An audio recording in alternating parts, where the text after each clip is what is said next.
Tiki, tiki, tiki, tung, ting, boum. Le 26 novembre 1991, 4 ans après la sortie de Bad, Michael Jackson revient avec un nouvel album destiné à marquer la nouvelle décennie. Porté par une pochette énigmatique et un premier single à succès, dont le clip a été vu par 500 millions de téléspectateurs à travers le monde, Dangerous allait faire entrer Michael Jackson dans une nouvelle ère musicale.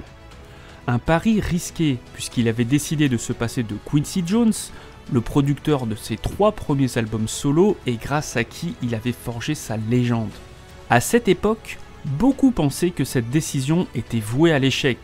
L'album allait pourtant connaître un immense succès, avec 9 singles, des clips avec des invités prestigieux, 2 ans de promotion et une tournée de 69 concerts à travers le monde, Dangerous se vendra à plus de 30 millions d'exemplaires. Et pourtant, ce fut l'album le plus compliqué à créer pour Michael Jackson. C'est ce que nous allons voir dans cette vidéo. Salut les fans, aujourd'hui on va donc s'intéresser à un album qui a marqué la carrière de Michael Jackson.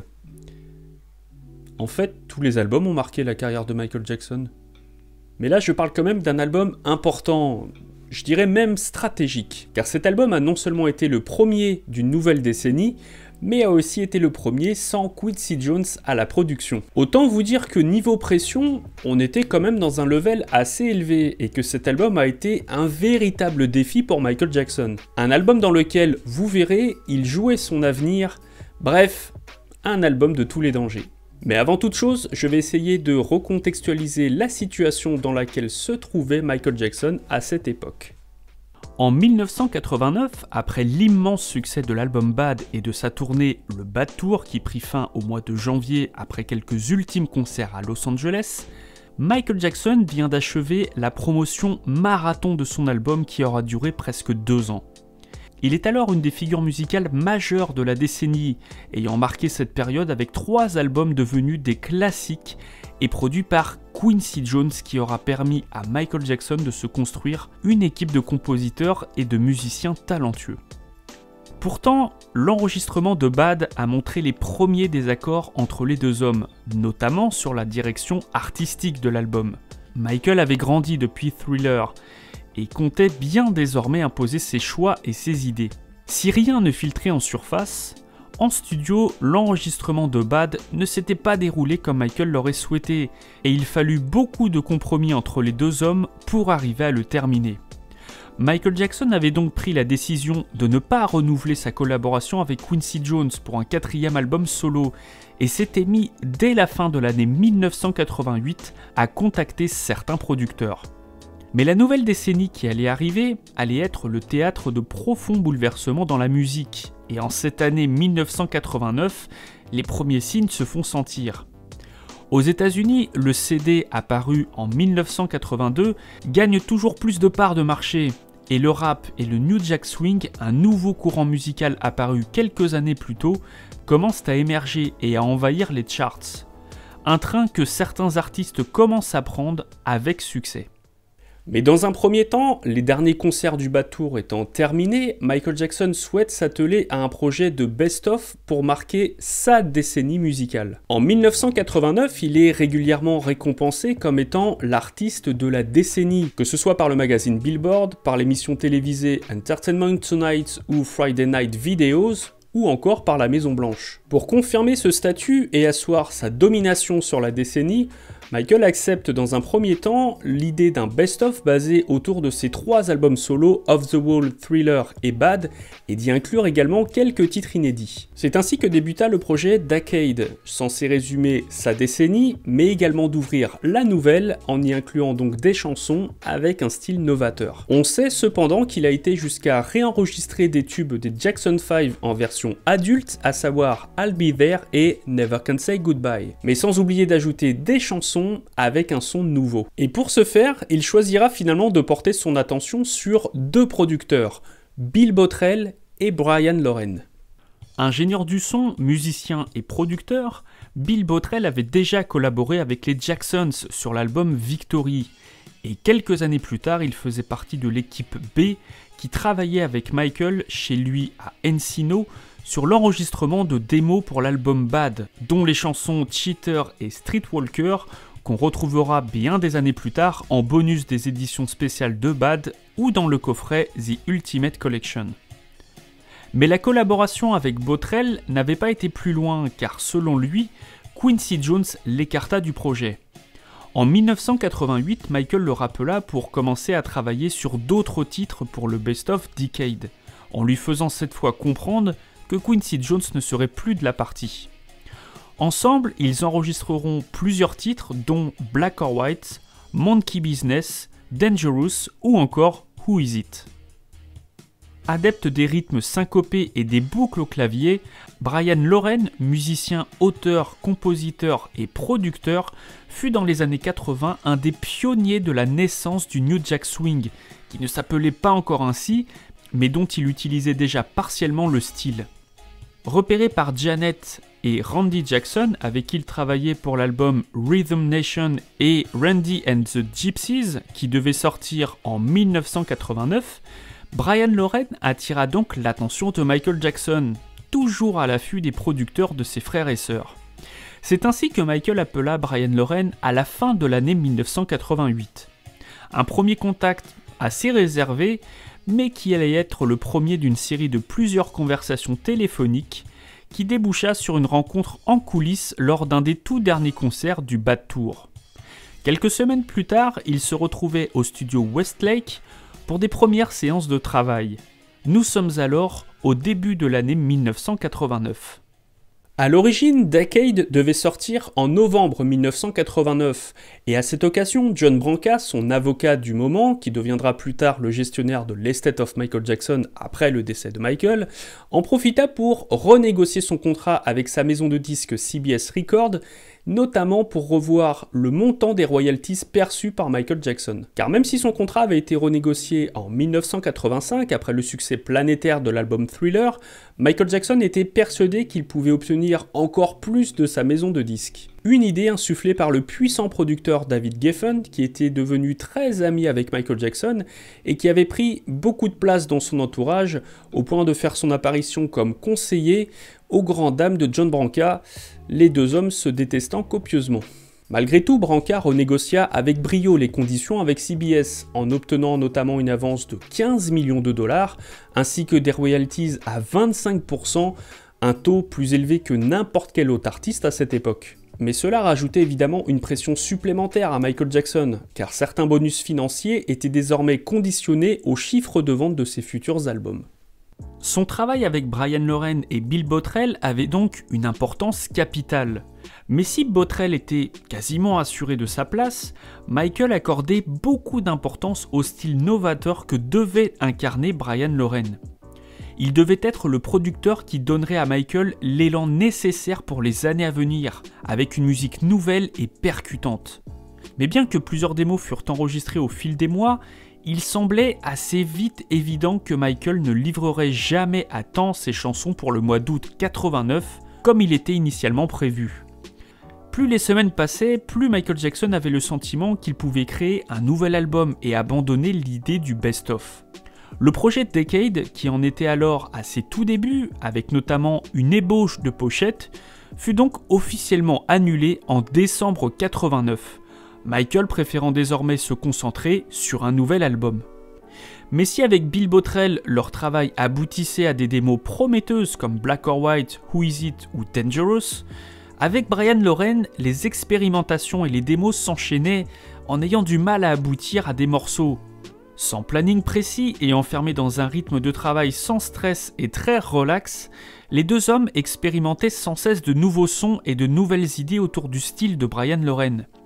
Certains titres seront tout de même finalisés comme Work That Body ou encore Serious Effect avec un rap de LL Cool J.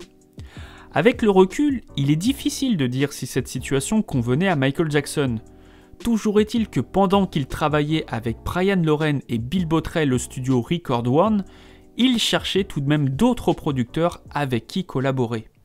Il prit alors contact avec les deux producteurs de sa sœur Janet, encore une fois, à savoir Jimmy Jam et Terry Lewis, deux producteurs en pleine ascension au son novateur et qui venaient de produire l'album Rhythm Nation qui deviendra un énorme succès. Mais par loyauté pour celle-ci, ils déclinèrent la proposition de Michael Jackson, ce qui ne les empêchera pas de travailler avec lui quelques années plus tard. Mais Michael Jackson avait d'autres noms en tête, et il se tourna alors vers deux autres producteurs très en vue à cette époque, L.A. Reid et Babyface.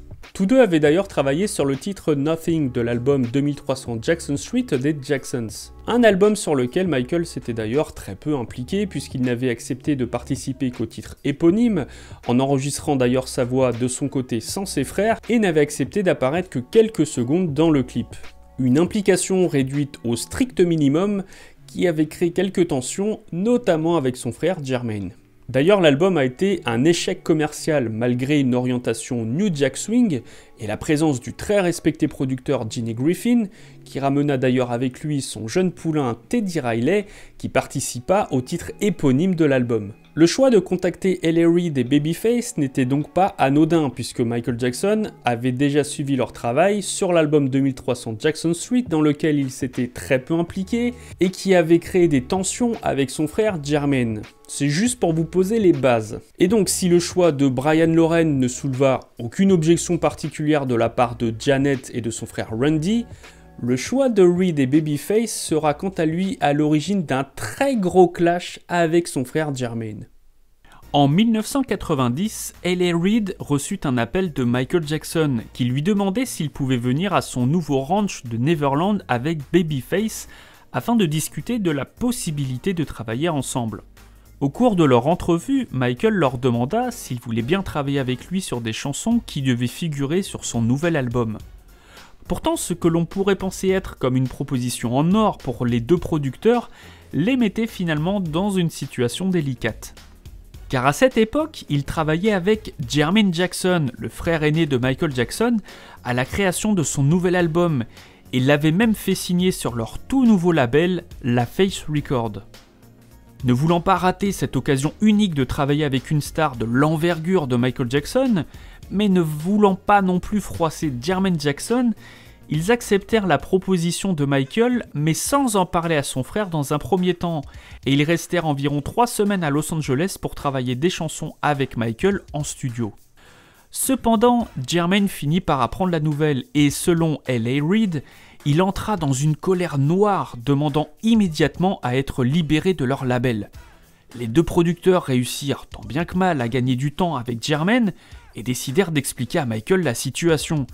Mais selon Reid, Michael leur répondit alors très froidement « Il s'en remettra ». Mais quand ils expliquèrent que Jermaine les avait menacés de quitter leur label, Michael leur demanda s'il avait signé un contrat, ce qui était le cas. Alors il devra s'y faire, car c'est comme ça que ça marche. Une réponse sans aucune empathie pour son frère et qui surprit beaucoup les deux producteurs.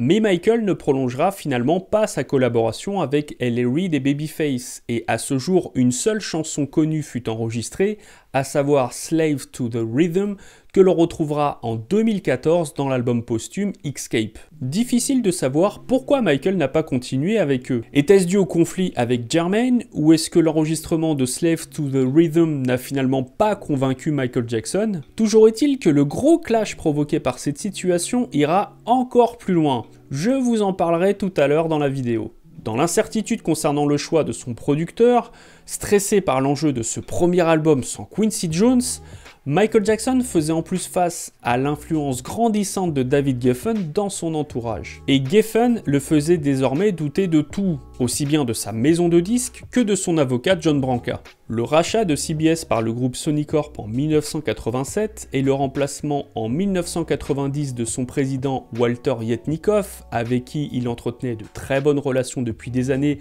par Tommy Mottola, désormais patron du nouveau label Sony Music, ajoutait encore plus de fébrilité dans la tête de Michael Jackson, qui menaçait désormais de quitter sa maison de disques malgré un deal sans précédent obtenu par John Branca. Cette fébrilité et cette influence grandissante de David Geffen entraîna finalement le limogeage de John Branca, de ses comptables et de ses autres avocats pour les remplacer par une nouvelle équipe. Fébrile et angoissé par les enjeux qui se profilaient devant lui, très attristé par la disparition de son ami Ryan White en avril 90 et de son idole Sammy Davis Jr. quelques semaines plus tard, le 3 juin 1990, Michael Jackson s'effondra dans son studio de danse et fut transporté d'urgence à l'hôpital. Ses crises d'angoisse et son stress avaient finalement causé une sévère inflammation qui l'avait extrêmement fatigué. Reposé et bien décidé à terminer son album, il décide de rappeler son fidèle ingénieur du son, Bruce Swedien. Bruce était une valeur sûre, et même s'il avait décidé de ne pas rappeler Quincy Jones pour son album, il ne pouvait finalement pas se passer de son collaborateur le plus expérimenté derrière la console de mixage. Bruce allait cette fois prendre du galon en faisant ses premiers pas comme producteur pour Michael Jackson. Il ramena avec lui Ronnie Moore, un auteur-compositeur et arrangeur qui avait eu son heure de gloire dans les années 80 avec le duo Ronnie and Angela. Ensemble, ils présentèrent à Michael Jackson une démo musicale intitulée Time Marches On, qui deviendra au fil des mois la chanson Jam. Bruce Swedien, Bill Bottrell et Brian Loren formaient donc 3 équipes installées au studio Record One, avec qui Michael travaillait désormais à plein temps.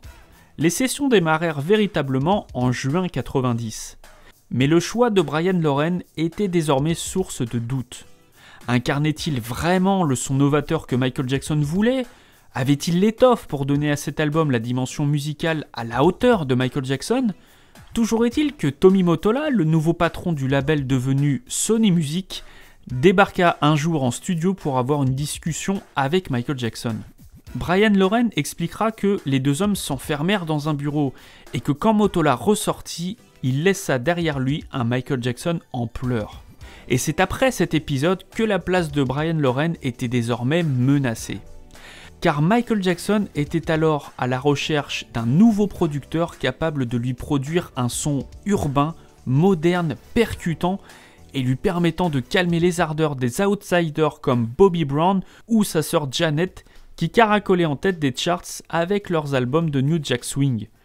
Un son que visiblement Brian Loren ne parvenait pas à produire aux yeux de Michael Jackson. C'est à ce moment que lors d'une discussion entre Michael Jackson et Quincy Jones, le nom de Teddy Riley fut évoqué. Membre fondateur du groupe Guy et considéré comme un des pères du New Jack Swing, Teddy Riley avait acquis une solide réputation, notamment suite à l'album Don't Be Cruel de Bobby Brown, dont il était producteur et qui avait définitivement ancré le New Jack Swing dans le paysage musical américain. Ce genre musical avait mis quelques années à trouver sa place et ses codes pour être véritablement identifiables. Et même si certains considèrent la chanson Alice, I Want You Just For Me du groupe Full Force sorti en 1985 comme étant le premier morceau dans ce style musical, Teddy Riley avait très vite pris le virage du New Jack Swing pour en devenir une des références. Bien évidemment, Michael Jackson suivait le travail de Teddy Riley, comme il le faisait d'ailleurs avec beaucoup de producteurs à cette époque. Et comme je l'ai dit, Teddy Riley avait déjà participé à l'album 2300 Jackson Street. Avec Quincy Jones, il pensait donc que Teddy Riley serait un excellent choix, d'autant plus que Jones avait fait appel à lui pour réaliser des remixes de la chanson I Don't Go For That de l'album Back on the Block et qu'il en était visiblement très satisfait. Voilà comment Michael Jackson appela Teddy Riley en octobre 1990 pour lui demander s'il accepterait de venir en studio pour discuter avec lui d'une future collaboration. 3 semaines plus tard, il arriva en compagnie de Dave Way, son collaborateur, au studio Record One où était Michael, avec une DAT contenant plusieurs titres travaillés à New York, dont les démos musicales de Remember the Time et In the Closet. Et dès la première écoute, Michael fut visiblement très satisfait de ce qu'il entendait. Il demanda plusieurs fois de réécouter l'instrumental de Remember the Time, visiblement très conquis par son beat. C'était apparemment le son que souhaitait Michael Jackson, car il demanda immédiatement à Teddy Riley s'il voulait collaborer avec lui pour le futur album. Mais Teddy Riley, pris par l'enregistrement de l'album The Future avec son groupe Guy, et pris également par la tournée qui allait suivre, ne put se libérer qu'au début de l'année 1991. Mais l'arrivée de Teddy Riley se fit au détriment de Brian Loren et Michael Jackson fit une pause dans leur collaboration. Une situation que Loren eut beaucoup de mal à accepter car après 1 an et demi de travail et l'enregistrement de plusieurs titres, tous sans exception furent mis de côté. Brian Loren, persuadé d'avoir été à l'origine du son de Dangerous, vécut d'autant plus mal son éviction que son implication sur certains titres travaillés parallèlement avec Bill Bottrell, notamment sur le rap de Black or White ou la programmation des synthétiseurs sur Who Is It, ne furent jamais crédités, nourrissant ainsi une certaine rancœur envers le producteur. Mais impossible de corroborer ces informations, je vous livre juste les déclarations de Brian Loren à ce sujet. Le travail entre les deux hommes aboutit tout de même à la production de la chanson Do the Bartman, extraite de la série The Simpsons qui sortit à la fin de l'année 1990 et qui connaîtra un succès mondial. Malheureusement pour des questions de contrat, Michael Jackson ne fut pas crédité, bien qu'il ait coproduit la chanson et assuré les chœurs avec Brian Loren dans les refrains. Loren put également conserver la partie vocale de Michael Jackson dans les refrains de To Satisfy You, une des démos écartées de l'album Dangerous et qui atterrit sur le disque Music from the New World de Brian Loren sorti en 1992 uniquement au Japon. Un album très difficile à trouver, mais prisé par les collectionneurs. A ce jour, le seul titre finalisé figurant sur un disque de Michael Jackson reste Superfly Sister, une démo de l'album Dangerous qui fut retravaillée et incluse dans l'album Blood on the Dance Floor sorti en 1997.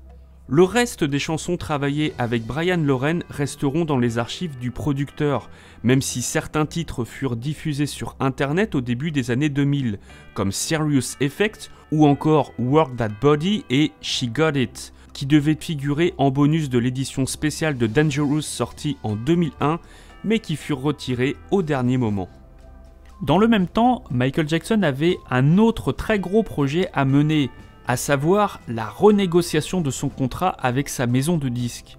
Car même s'il avait eu un différend avec CBS, devenu Sony Music, et que ses relations avec Tommy Mottola étaient compliquées, il avait fini par trouver un accord avec eux, et en mars 1991, un contrat fut officiellement signé. Ce dernier reprenait en grande partie les termes négociés par John Branca en 1989, à savoir des royalties extraordinairement élevées et la création d'un label indépendant pour Michael Jackson, qui deviendra plus tard MTG Music. Ce contrat fut présenté comme le plus faramineux de l'histoire de la musique, avec le chiffre incroyable de 1 milliard de dollars. En réalité, cette somme était une projection conditionnée sur les niveaux de vente de ses futurs albums, qui devaient atteindre celle de l'album Thriller, ce que Michael Jackson ne fera jamais, malgré des chiffres de vente à faire pâlir n'importe quel superstar de la musique. Ceci dit, on estime que ce contrat lui rapporta tout de même 50 millions de dollars, ce qui était déjà un record à cette époque. Son contrat signé et son nouveau producteur enfin trouvé, Michael Jackson pouvait désormais se concentrer pleinement à la sortie de son nouvel album, dont le titre fut dévoilé dans la presse au même moment, Dangerous. Désormais arrivé au studio Larrabee et au studio Westlake, les mêmes que pour Thriller et Bad, Michael avait désormais à sa disposition 3 équipes avec lesquelles il pouvait travailler simultanément dans les studios. Mais si les relations entre Teddy Riley et Bruce Swedien étaient plutôt cordiales, Bill Bottrell n'avait pas tout à fait les mêmes relations avec les 2 autres producteurs. D'autant plus que Michael confia à Riley le soin de retravailler plusieurs titres enregistrés à l'origine avec Bottrell, notamment Dangerous, Black or White ou Who Is It, mais il lui demanda également de retravailler le titre Jam enregistré avec Bruce Swedien et Ronnie Moore, créant ainsi des tensions supplémentaires, même si parfois les modifications de Riley étaient finalement minimes. Les relations entre Bruce Swedien et Bill Bottrell n'étaient pas au beau fixe, les 2 hommes abordant leur travail de manière bien différente. Car si le studio de Bruce Swedien était rangé, ordonné et que Bruce était une personne très méthodique, Bottrell, lui, était dans une ambiance beaucoup plus détendue. Un pack de bière dans un coin et une guitare prête à jouer. De cette ambiance naîtra d'ailleurs la chanson Give In To Me, enregistrée après une improvisation à la guitare de Bill Bottrell et l'improvisation de quelques paroles par Michael Jackson. Tous les producteurs étaient conscients que les enjeux étaient énormes et ils menaient tous des guerres de position pour essayer de consolider leur place sur le futur album. Mais Michael Jackson aimait cette situation, car pour lui, la concurrence entre les producteurs les poussait à se surpasser. Teddy Riley apporta indéniablement un coup d'accélérateur au projet Dangerous. Ses transformations sur les titres Dangerous, Who Is It, Black or White, mais aussi ses propres productions comme Remember the Time, In the Closet, Why You Wanna Trip on Me ou encore She's Drive Me Wild, plaisaient énormément à Michael Jackson. Teddy Riley et ses collaborateurs comme Bernard Bell, Akil Davidson ou encore Dave Way arrivaient enfin à proposer le son que cherchait Michael Jackson, celui qui allait le faire entrer dans cette nouvelle décennie. Mais la difficulté première était de trouver une cohérence entre les chansons venant finalement de producteurs différents. Le New Jack Swing devait cohabiter avec la pop, le rock et le R&B. Ainsi, un titre énergique et percutant comme Jam allait se situer sur le même disque que la ballade mélancolique Gone Too Soon, d'ailleurs une des rares reprises enregistrées par Michael Jackson durant sa carrière solo. Très touché par la disparition du jeune Ryan White, devenu un symbole de la lutte contre le sida qu'il avait contracté suite à une transfusion sanguine et avec qui il avait lié une amitié jusqu'au bout de sa vie, Michael Jackson avait rappelé son ami Buzz Cohen qui avait écrit les paroles de cette ballade composée par Larry Grossman et interprétée en 1983 par Dionne Warwick lors d'une émission de télévision américaine en hommage aux légendes de la musique disparues.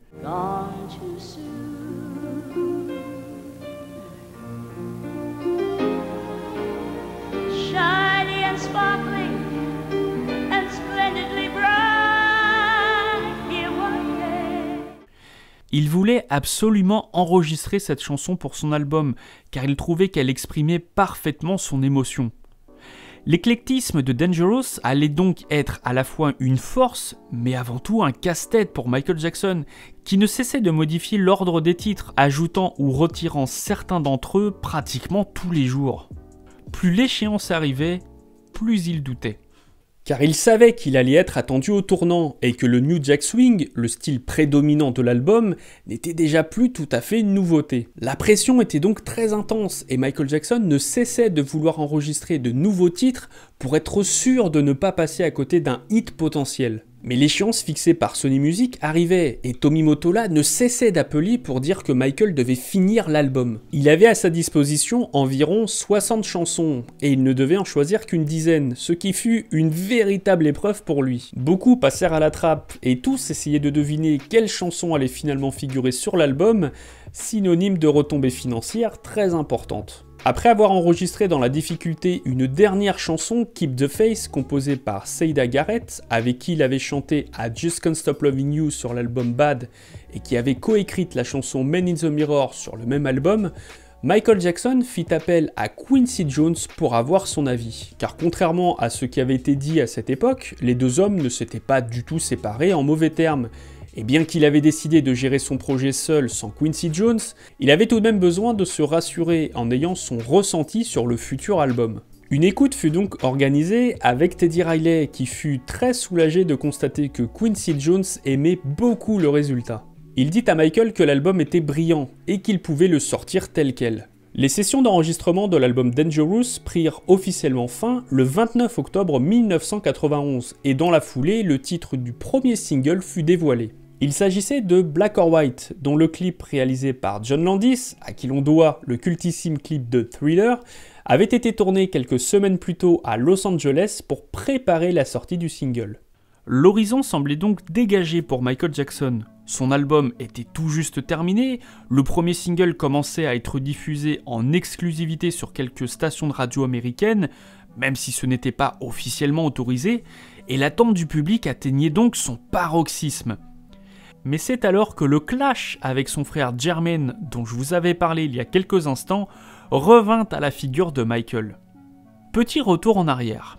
Quelque temps après avoir appris que son frère avait essayé de lui soudoyer ses producteurs, Jermaine arriva un jour en studio en disant « Je veux faire une chanson à propos de mon frère. Je veux parler de la façon dont il m'a traité pendant toutes ces années. Comment, à chaque fois que je trouve des producteurs comme vous les gars, il me les prend.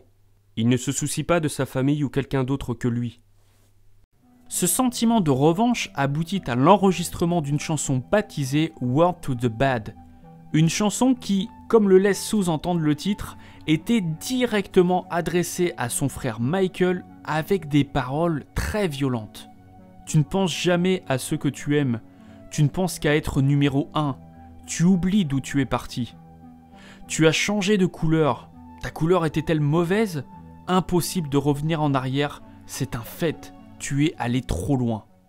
Cette version, que l'on appellera version hard, fut très habilement diffusée en même temps que les premières écoutes de Black or White. En effet, certaines stations de radio américaines reçurent une copie de Word to the Bad en même temps que les premières copies pirates du nouveau single de Michael Jackson, créant un buzz et parasitant donc la sortie imminente de Dangerous. Une situation insupportable pour Michael Jackson. Dans un premier temps, Jermaine fit croire que cette copie n'était pas destinée au public et qu'elle avait été diffusée sans son consentement. Voici d'ailleurs une de ses déclarations dans un article du Los Angeles Times en novembre 1991.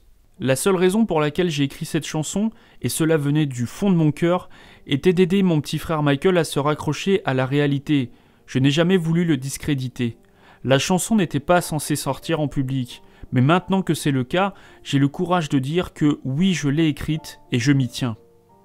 Mais cette chanson ne plaisait pas du tout à Michael Jackson, qui voulait que rien n'interfère dans la sortie imminente de son nouvel album. Selon L.A. Reid, Michael lui passa un coup de fil en lui disant « Tu dois arrêter ça, vous êtes à la tête du label, tu dois arrêter ça, ce n'est pas bon ». La version hard de Word to the Bad n'était pourtant pas incluse dans les pressages américains de l'album qui venait tout juste de sortir.